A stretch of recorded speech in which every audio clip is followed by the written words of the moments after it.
Hello, Geoff. It's a pleasure to be chatting to you. Hi, Rob. It's equally a pleasure to be chatting to you. Yeah. Now, how are you at this present moment in time? I'm a lot better than I was 3 or 4 days ago.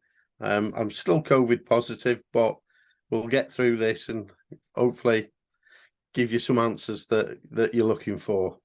Yeah, one of those things with COVID, isn't it? It's something that we have to learn to live with now. Yeah. Yeah, it's not going to go away. It's just a matter of trying to keep it under control so that, our elderly or more vulnerable people don't suffer too badly if they do get it. Yeah, very much so. Very much so. Well, first off, let me congratulate you on obviously becoming our area 3. If I get this right, APGP. Correct. Yeah. Yeah. Now, for those who aren't in the know, what is an APGP?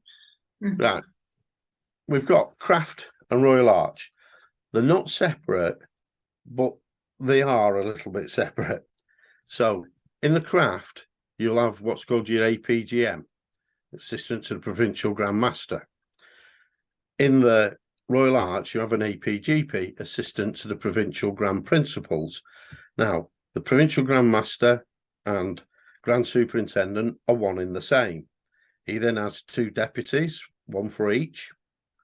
And then this is where there's a slight difference. In the Royal Arch, there's a 2nd Grand Principal and a 3rd Grand Principal, but then they both areas have 5 APGMs or APGPs. So basically, it's the equivalent of an APGM, but in the Royal Arch. Does that answer your question? Right. So basically, you're one of the, I suppose, leaders within Cheshire. Yeah, basically, I've got responsibility for Area 3, for what goes on, for what happens within the chapters, and to try and encourage people to come in and join. So obviously, when we talk about Freemasonry, we tend to think about Freemasonry as just being sort of one type of unit, realistically. Freemasonry is Freemasonry, but actually within that, it's broken up slightly differently, isn't it? Yeah, well, in the early days of the 18th century, so 1730, 1740, most lodges worked Royal Arch in the Craft Lodge. But as it got bigger and bigger and the ceremony got more and more, then around the 1740s, 1750s, the started to have separate Royal Arch chapters to get on so they could do all the work, because of course if you come to a Royal Arch meeting and exaltation, you'll see just how much work goes into it. So that's what happened. And then they were separate but still the same until around about 1810, 1811, when the moderns, because there was two Grand Lodges. There was the moderns and the ancients, even though the moderns were older. But they wanted to modernise the ceremonies. So that's a little bit of history for that. So in around 1810, the 1791 it was actually, the ancients issued the first Grand Supreme Grand Chapter certificate to a member to say that he'd joined Grand Chapter, followed in 10 years later by the moderns, and then in I think it was 1817, they all came together, and that's how it's progressed. So although it is Freemasonry consists of 3 degrees plus the Royal Arch, because the Royal Arch is the culmination of the 3rd degree. That makes sense? Yes, it does make sense. And I was just going to say, and that's what people forget, isn't it? That actually, when you do your 3rd degree, which is the Master Mason's degree, yep, there's one minor step to take to actually complete it. Yeah, you can take that 4 weeks later. Yeah. So as soon as you become a Master Mason, 4 weeks later, you can join the Royal Arch. Now, obviously, Royal Arch is one of the things that you really enjoy about your Freemason. How would you describe it? Oh, bright, colourful, entertaining. We've been really, really fortunate in Cheshire for the last 7, nearly 8 years. We've had Rob Bramley as the deputy, and basically the deputy does most of the day-to-day running. And Rob has been so influential in bringing new, brighter things forward. We have a demonstration team in Cheshire, and if you come and see our demonstration team, it is like nothing else. It's a fantastic demo team. We also have the John Tunner Manuscripts team, Passing of the Veils team, Talking Heads teams. This is, when you're not in the Royal Arch, you're missing out on so many of these, should we say, more entertaining bits of ritual. And I've been really, really fortunate in that when I was probably just a steward at the time, Steve Tier was getting a team together. Stephen Tier, that's the provincial secretary and scribe Ezra. He was getting a team together for doing the Passing of the Veils, and he just sent an email out saying he needed someone to volunteer because someone had to drop out. So I just wrote to him and said, I'll give it a go. I was lucky enough. I was picked up by that team.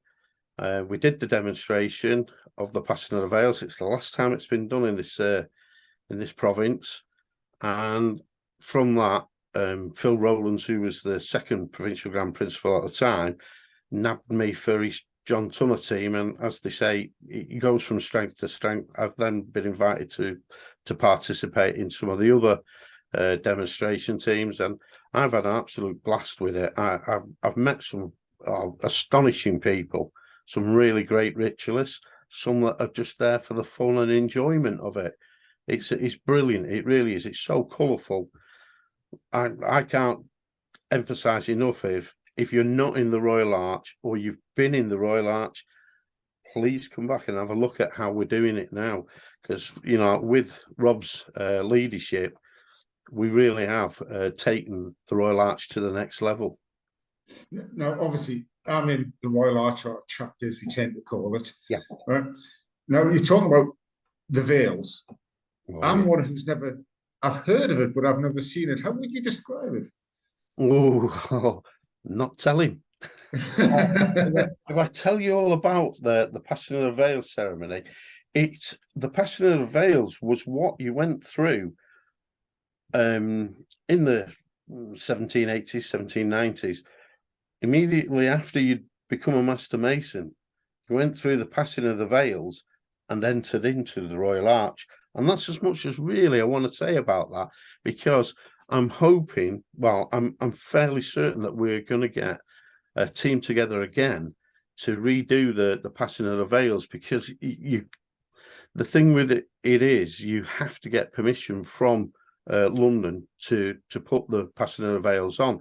So it's not something you can do every sort of 5-6 months or every month. You have to, make sure it's a bit of time's elapsed. I personally think more than enough time's elapsed now, and it's time that we got a team together, fresh-faced, new players, rather than dipping back into those of us that have done it before, and get a team together to make it a most enjoyable evening. And that is why you should join the Royal Arch, because you can only come and see these things if you're in the Royal Arch.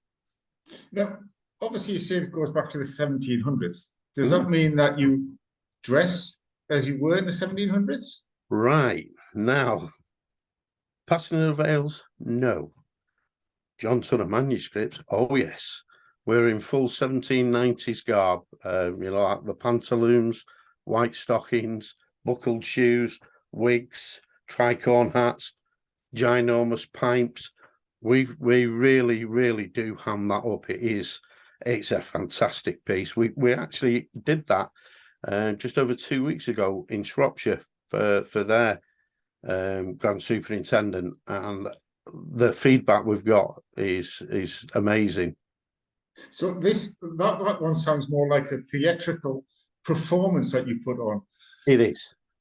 It really is. It is very theatrical. Oh, I don't really want to say too much, but it's done by low lighting, should we say? So, but we're all dressed for the part, and that one is done then. I can't really say much more about that. So really, you're getting me quite excited about this, because I'm trying to sort of formulate something in my head here. Is when we talk to people who are wishing to join Freemasonry, right? We shouldn't just talk about what we call the main branch of the craft Freemasonry, an apprentice, fellow craft, master mason. We should incorporate Royal Arch very much into that conversation. Absolutely. From day one, we should be talking about the Royal Arch. It is the culmination.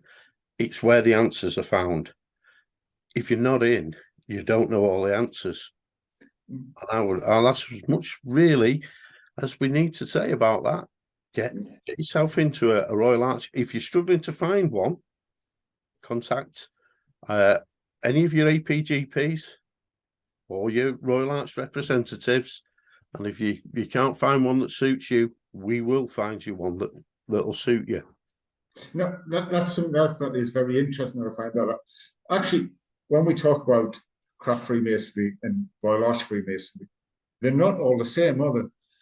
Yeah. No. I mean, in the craft, there's these various different ways of doing the ceremonies. If you come to my mother lodge, which is Unanimity, and that's number 89, we work a more traditional style. It's a lot longer and there's a lot more furniture out on the floor. Whereas if you go to an emulation one, the furnishing's a little bit more sparse and it seems a little bit quicker. You know, like the ceremonies don't seem to be as long. But that is the great thing about Freemasonry in general. You can go to 10 different lodges and they'll do things differently. You can go to 10 different chapters and they will do their ritual differently.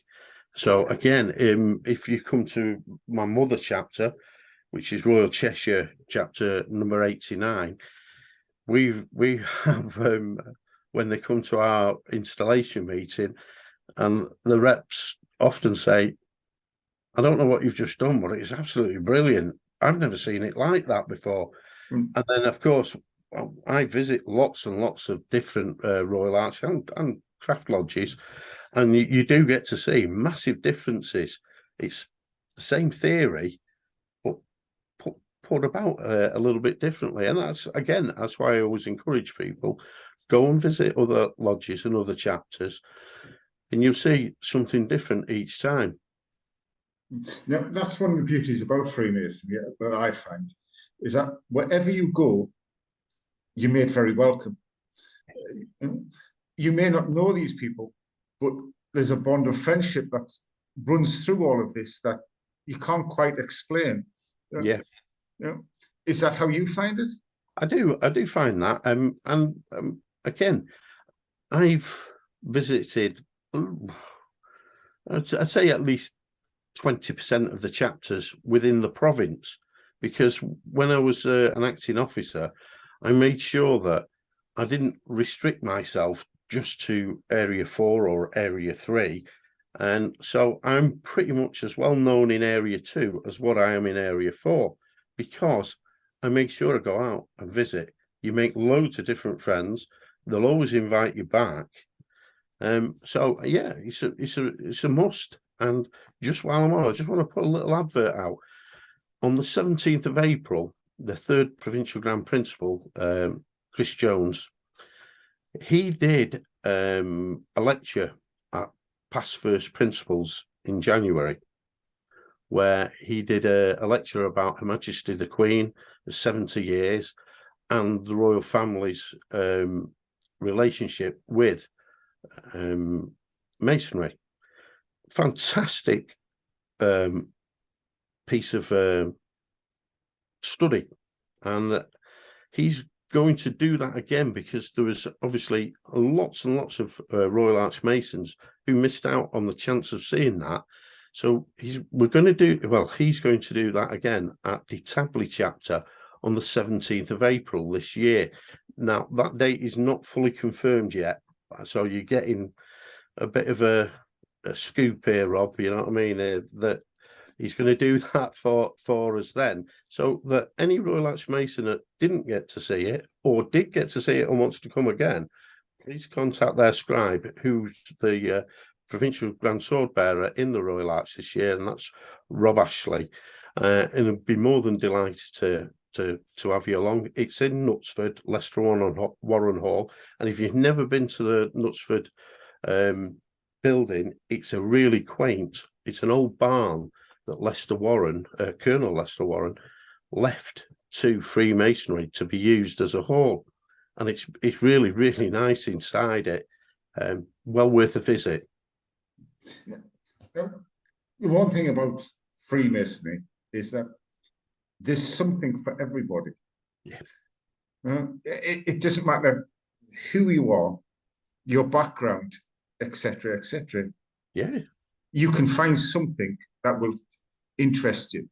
And you'll always be encouraged to, if you want to take part and do ritual, you'll be encouraged to do that. If you're more of an admin person, we really do need secretaries, treasurers, stuff like that. The whole thing, we need you to come and do. And I'm fortunate in that most of mine has been through ritual. So I've been DCing quite a few lodges and chapters, and I've been through the chair in quite a few. I'm actually in the chair at the moment at past install first principles, which if you're in the chair of Z, or you've passed the chair of Z, you are eligible to join. We only meet twice a year. One is at Christleton, which is the installation. It's in June. The second one is in December, which is at the discretion of the first principal.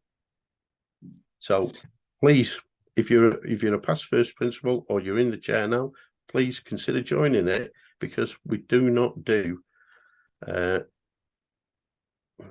word's gone now. Exaltations. Exaltations, thank you. We do not do exaltations. We always put something on.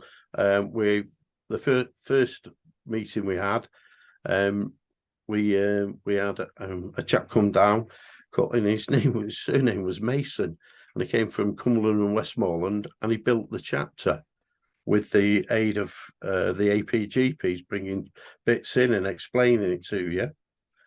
This year, we had the leadership, that was Rob Bramley, and 2 or 3 other APGPs do the Royal Arch in camera. Again, that's another team that we've got, a Royal Arch in camera team for demonstrating that.